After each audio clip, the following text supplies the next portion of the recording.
Recebemos uma chamada pelo rádio, em um bairro velho da cidade. Uma mulher desesperada, onde o seu marido a agredia. O bairro era famoso por ser perigoso, escuro e ter muitos imóveis abandonados. Atendemos a chamada meu parceiro Clark e eu, ligando as sirenes e se locomovendo ao local. Ao chegar, a rua estava muito escura, com baixa iluminação e a casa também, com as luzes todas apagadas. Descemos da viatura e tocamos a campainha que não tocou. Então, decidimos entrar pelo portão que estava aberto e bater diretamente na porta, anunciando que era a polícia. Ao bater, escutamos um choro de mulher vindo de dentro da casa e perguntamos se ela estava bem. E ela nos responde que não, e que precisava de nossa ajuda. Neste momento, Clark abre a porta que não estava trancada e entramos.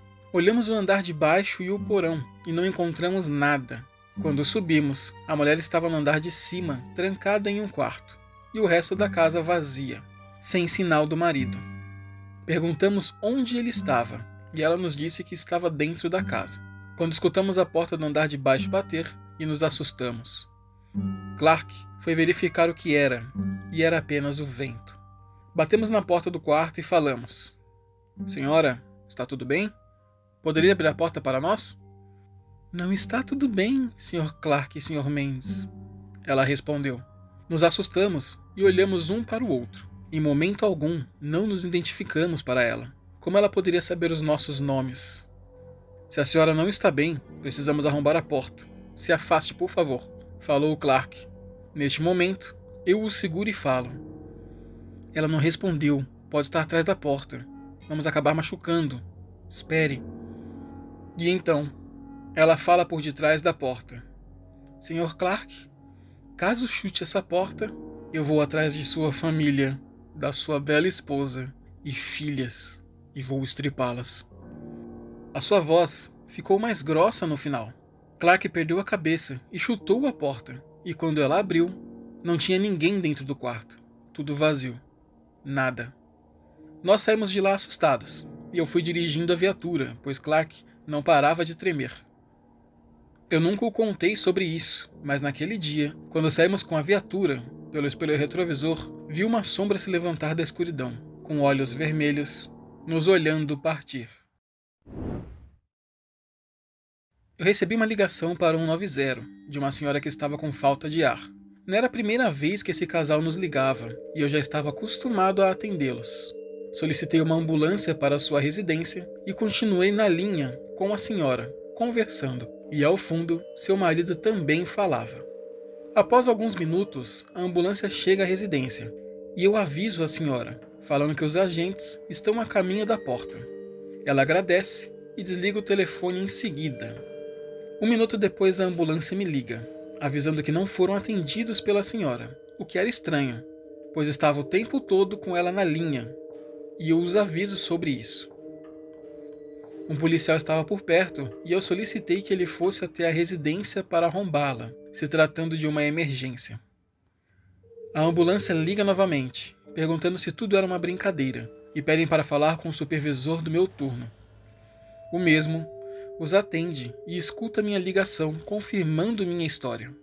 E em seguida eles nos falam: a senhora já estava morta junto ao marido, há dias, em decomposição.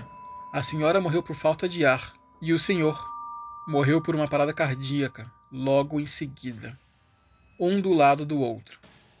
Os dois foram encaminhados ao IML, que também não acreditou em tudo aquilo. Atendi a uma chamada de uma família onde o marido havia sumido há 12 horas. Eles tinham acabado de se mudar recentemente para uma casa nova e maior, e a esposa disse que estavam felizes.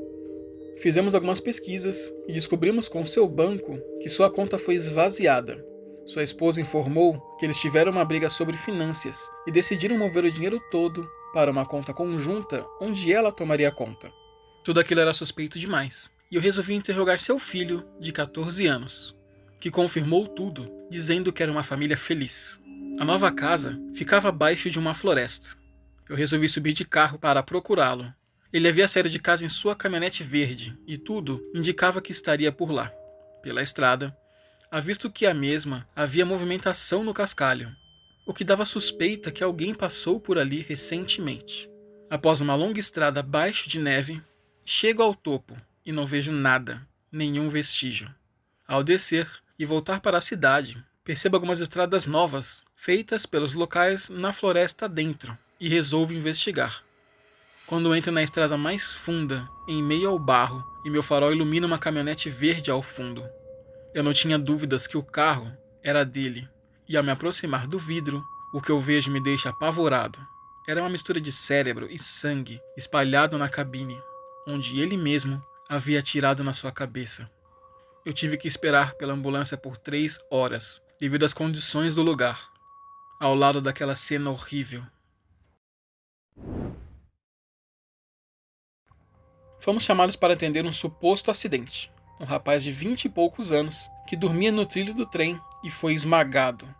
Aquilo estava uma loucura, um verdadeiro show de horrores. Por se tratar de um trem, tudo tem que ser feito às pressas para liberar o local. Então, tivemos que analisar e limpar a cena o mais rápido possível.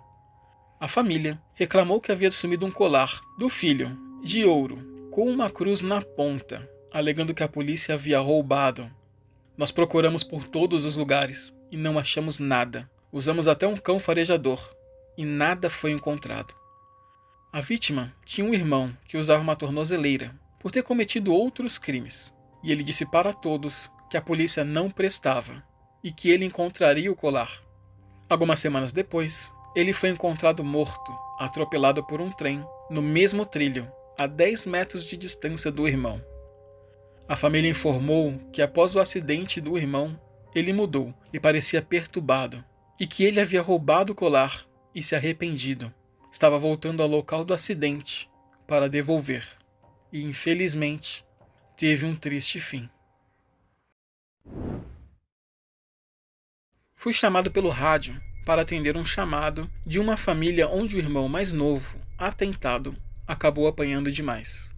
Ao chegar na casa, todos os outros 5 irmãos apontavam para dentro para informar que ele estava lá, e sua mãe também estava do lado de fora. O bebê não respirava e eu comecei a massagem cardíaca. Em seguida, a ambulância chegou e eu corri com o bebê para fora. Ele não aguentou e faleceu. A mãe foi presa e os filhos afastados dela. O pai não era presente e não quis saber deles. Eu estava no hospital, aguardando ser liberado, quando a enfermeira me deu o bebê falecido em mãos, enrolado em um lençol. Disse que eu precisava ficar com ele até a chegada do legista, e eu o fiz.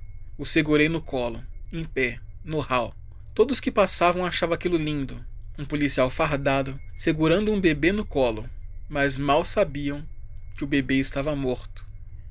Eles passavam e sorriam para mim, ou falavam algo fofo, e eu apenas sorria de volta, e isso me cortava o coração. Ao chegar o legista, eu desci até o necrotério e aguardei ser liberado. Esse foi o pior caso da minha vida, e ao voltar para casa, após o meu turno, minha esposa e minha filha viajaram para a casa de minha sogra no final de semana, e eu fiquei os 2 dias sozinho na solidão. Isso não saía da minha cabeça, pois minha filha era um pouco mais velha que o bebê, e eu mal consegui dormir. Eu acordava todas as noites após um sonho com uma garotinha. No sonho, ela contava que sofreu um crime e me mostrava um galpão abandonado. Aquilo sempre me perturbava. Certo dia, atendendo um caso sobre tráfico de pessoas, precisei invadir o apartamento de um dos suspeitos, prendê-lo e interrogá-lo. O que não deu em nada, pois ele ficou quieto o interrogatório inteiro. Mas, ao voltar ao seu apartamento, eu avisto na parede uma foto dele com seu comparsa em frente a um galpão, abandonado. Era o mesmo do meu sonho. Aquilo me deixou agitado e voltamos a interrogá-lo, até que ele pediu um acordo e proteção policial em troca da localização do galpão. E ao chegar no lugar, após um tiroteio, conseguimos invadir. Encontramos o corpo da garota, que aparecia em meus sonhos junto a mais 2, e os legistas constataram que elas faleceram de fome.